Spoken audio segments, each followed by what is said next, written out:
За чадвал намайг бариар хэмээх киноны маань 2 дугаар хэсэг үргэлжилж байна. Өмнөх хэсгийг үзэж амжаагүй хүмүүс байвал бичлэгний баруун дэд болон дээр дараад эсвэл хайгаад олоод үзээрэй. Тухлан сууж таалан сойрхоорой.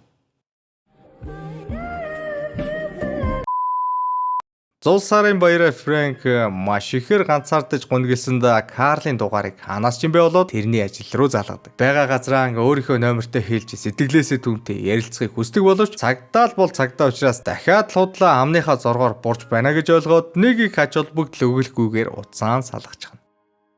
Үүнээс 2 сарын дараагаар мөрдөгч Карл цайны газарт Фрэнкийн лөөр хийхтэй ашигладаг нэрсийг шүүж байгаад тентхийн үйлчлэгчээс нэгэн сонирхол татгаар зүйлийг олж мэддэг. Өнөөхөн түүнд наадах чи комикс дээр гардаг нэрнүүд байна. Тэр лав насанд хүрээгүй хүүхэд байгаа гэхэн тэр. Дуршлагтай мөрдөгч энэ үгсийг маш анхааралтай хэсэг эргэцүүлэн сууж байснаа годхийн суудлаасаа үсрэн босоод ажил руугаа залгадаг. Өөй, бидний хайгаад байгаа хүн чинь насан туршаагүй хүүхэд юм байна. Гэрээсээ зугтсан хүүхдүүдийн нэрсийг бэлэн болгоод намайг хүлээгээд байж өгөх юмэн тэр дор ажилтдаг хүмүүстэй тушаалт буулгана. Ингээд гэрээсээ орсон хүүхдүүдийн эцэг эхчүүдтэй уулзаж явсаар яг хэрэгтэй айлдаа холбооны мөрдөх товчооныхон хурж ирдэг. Фрэнкийн ээж анх нөхөртөөгөө танилцж байсан Францын жижигхэн тосгоны талаар цагдаа нартай ярилцаж байхдаа дурдаад хүүгийнхээ залилан хийсэнд үнэхээр их харамсаж байгаагаа тэдэнд илэрхийлээд амж. Би сүмд хандаа өргөх гэж цуглуулж байсан юм. Тэр хэдийг өгөх ёстой вэ? Одоохондоо ойролцоогоор 1,300,000.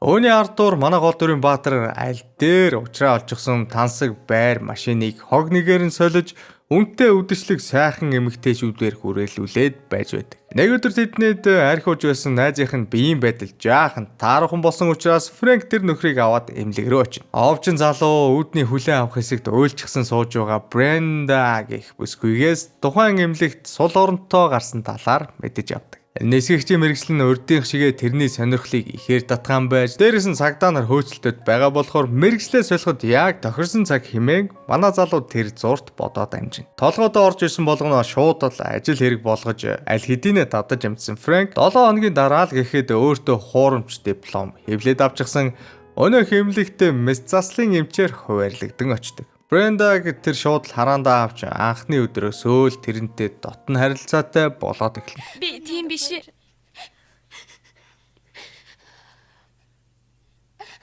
Намайг 2 жилийн өмнө хүчинд чигсэн. Манай аав ээж хоёрын найз. Тэр аавтай маань хамт гольф тоглодог байсан. Дараа нь бид нар мэдчихээд намайг гэрээсээ хөөчихсөн. Тэрнээс хойш намайг огноо гэж хэлэхээ болсон. Тайвшралтай. Би чамаас гуйж байна. Надад битгий уурлаач те. Гуйж байна. Уурлаагүй дээ, уурлаагүй. Ангаж. Би танаа ээж аав хоёртой чинь ярьж бүгдийг тайлбарлая. Тэхүү. Би олон удаа гуйсан ч тэр хоёр намайг гэртээ эргэж ирэхийг зөвшөөрөхгүй байгаа. Гэхдээ миний аав өмгөөлөгч хүн шүү дээ.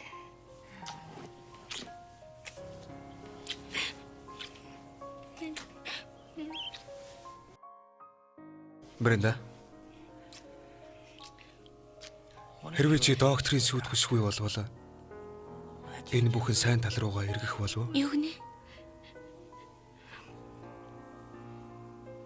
Би эцэг ихтер чинь очиод аавтай чинь ярилцвал яах вэ?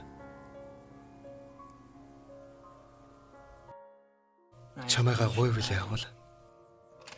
Энэ хүл явдлын ардуур харин Карл Фрэнкийн аав дээр ирчихсэн хүүгийнх нь яг юу хийгээд яваад байгаа талаар тов тодорхойг чинь тайлбарлаж өгдөг.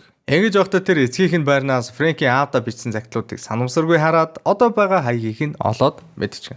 Тэгээ Карл шууд л тэр газар руу явж очдог ч гэсэн хоосон байрал манай мөрдөгчийг угтаж авдаг. Гэхдээ тэр тийш очсныхаа хариуд манай залуугийн хуурамч эрүүл мэндийн дипломыг олоод үзчихнэ. Оройн зогны үеэр Брендагийн аав манай залууд өөрийгөө хуульч гэж танилцуулдаг. Фрэнк тэрний энүүгийг маш анхааралтай гэгчин сонсож байгаад мэрэгчлээ дахиад солих талаар бодож эхэлнэ. Угаасаа тэрэнд эмчийн мэрэгжил нэг их зохихгүй байгаад байсан юмсан ч. Тиймдээч тэр Брендагийн аавд би өмнө нь хуулийн чиглэлээр ажиллаж байсан туршлагатайгээд зориуд худлаа ярьж ээлжид нэгэн өөртөө ашигтай нөхцөл байдлыг үүсгэдэг. Хөргөн болох гэж байгаа залуугийнхаа иймэрхүү яриг сонсон ирээдүйн хадам аав нь яаж зүгээр ах вэ? Чи ерөөсөө манай хуулийн фермд ирж ажил. Чамд тохирсон сайхан ажил надад байгаа. Гэхдээ чи эхлээд хуулийн шалгалт өгөх хэрэгтэй шүү гэсэн шаардлагыг тавина. Фрэнк тухайн үедээ энэхүү шалгалтыг ядах юмгууд авч чадсан бөгөөд Карл энэ тухайн сүүлд түүнтэй хамт явж байхдаа яаж чи тэр шалгалтыг давж чадсан юм бэ гэж маш олон удаа шалгадагч Фрэнк нууцаа түүнд огтоос дэлгэхийг хүсдэггүй. Өмгөөлөгч болсныхаа дараагаар Фрэнк Брендагийн гэр бүлд албан ёсоор нэгдэнэ. Аз жаргал, баяр хөөрөөр дүүрэн тэрний царай одоо л нэг юм хүссэн амьдралаа олсон гэж харагдахаар байдаг. Нэг өдөр манай залуу өөрийнхөө эцгийг хаа нэгтээ нэг баарнд сууж байхад нь олоод очив. Аав би хормоо их гэж байгаа. Та ирэх хэрэгтэй гэд он сар өдрөн хэлэхэд хөгшөөнөр ямар ч эргэлзээгүйгээр би очиж чадахгүй хүмүн. Чиний араас хөөж байгаа хүмүүс айгүй л бол чамайг олчихно гэд тэрний талаарх бүх нууцыг мэдсэн гэдгээ хүдэн ярьж өгдөг. Дахин нэгэн баярын өдөр болоход Фрэнк дахиад Карл руу залгана. Тэр лоурсны амьдралаа дуусгаж хурмаан хийж энгийн иргэн болох гэж байгаагаа Карл хэлээд чи одоо миний араас хөөцөлдөх хэрэггүй. Би шинэ хүн болохоор шийдсэн хэмээн тэрэнд өгүүлдэг. Энэ бүхнийг утасны нөгөө талд сонсч байсан Карл харин 19 настай гинэн жаалын мөрөөдлийг тэр дорн салхин царниулаад үгүй. Би чамайг заавал барьж зохих ёстой шийдэглийг чинь амсуулна. Харин чи тэр болтол лаага иднэ үү, луунга иднэ үү, надад огтхонч пайдаал. Улаан нүрээрээ тулаад нүглээ намжлагтай бэлдээрэгээд их л додгор амтан инээсээр утсаан салгачихдаг. Өөрийнхөө дараа тэр доод хүмүүстэй хандаж ойрын хугацаанд болох гэж байгаа хурмын үйл ажиллагаануудыг олоод мэдээдэх. Манай хорхоо гэрлэх гэж байгаа бололтой гэд амнаа бовтаан дамжина. Холбооны мөрдөх төвчөөнийхэн судалгаа шинжилгээг маш сайн хийсний үндсэн дээр Фрэнки хорин болж байгаа газрыг амжилттай олоод ирцгээдэг. Манай залууч өөрийнх нь араас цагдаа нар ирсэн байна гэдгийг ойлгоод хайртай эхнэр Брендада өөрийнхөө жинхэнэ төрхийг илчлээд хэрвээ чи надад чин сэтгэлээсээ хайртай л бол 2 өдрийн дараа 3 цагт хэндэж хэлэлгүйгээр онгоцны буудал дээр хурч ирээрэй гэж хэлээд цонхоор гараа зугтаачихна. 48 цаг өнгөрөхөд Фрэнк болцсон газраа дурлалт бүсгүйгэн авахар ирдэгч Бренда хүүхэн хайртай залуугийнхаа итгэлийг алдаж гэртээ ирсэн цагдаа нарт ам нээчихсэн байдаг.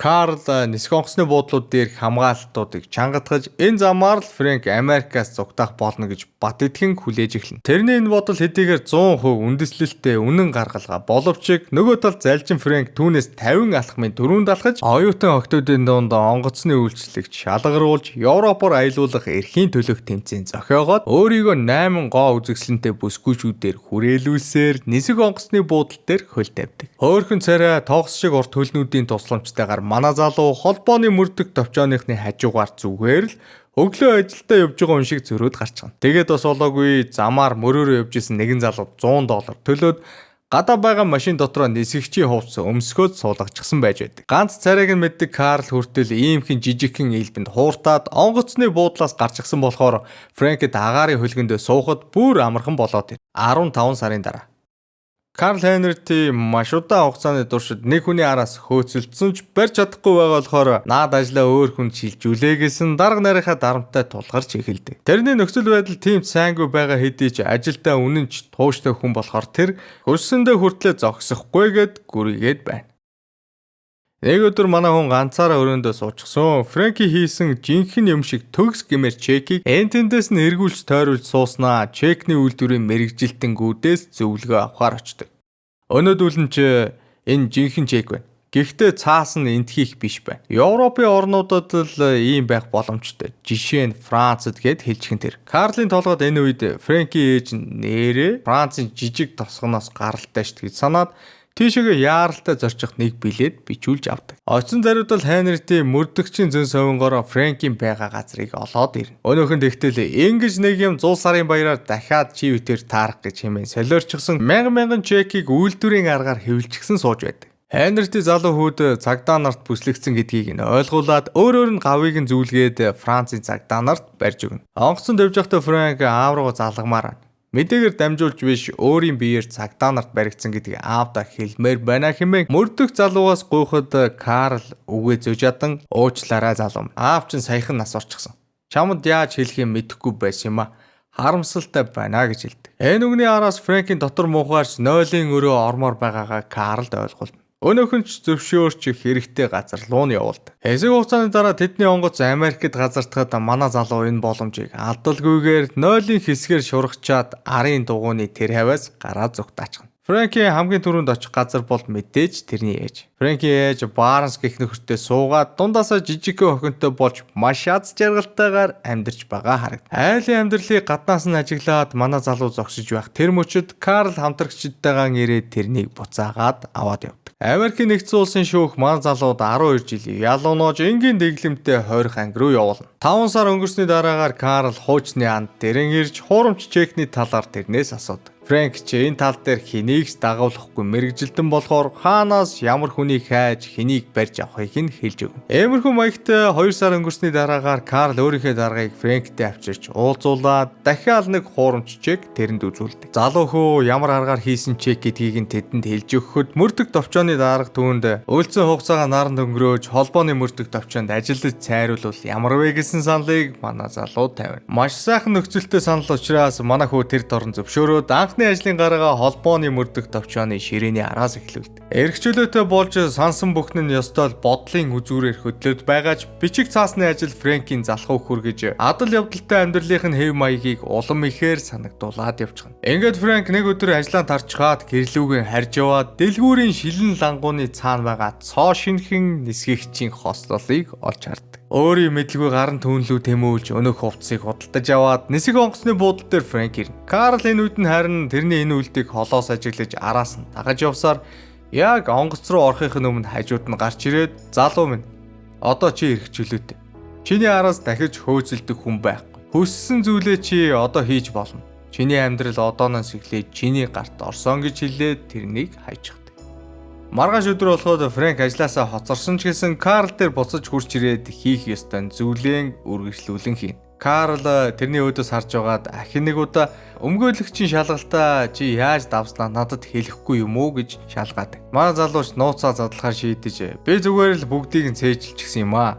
Амархан байсан гэж хариулав. Фрэнк Эбигнэл 26 наснда гэрлэж 3 хүүхэдтэй болсон. Холбооны мөрдөх товчоод орсныхаа дараагаар тэр чекний салбарын маш том мэрэгжилтэн болоо зогсохгүй олон 10 хамгаалтын аргачлалуудыг чекний салбарт нэвтрүүлэн баггүй ашиг олоод амьдсан байна.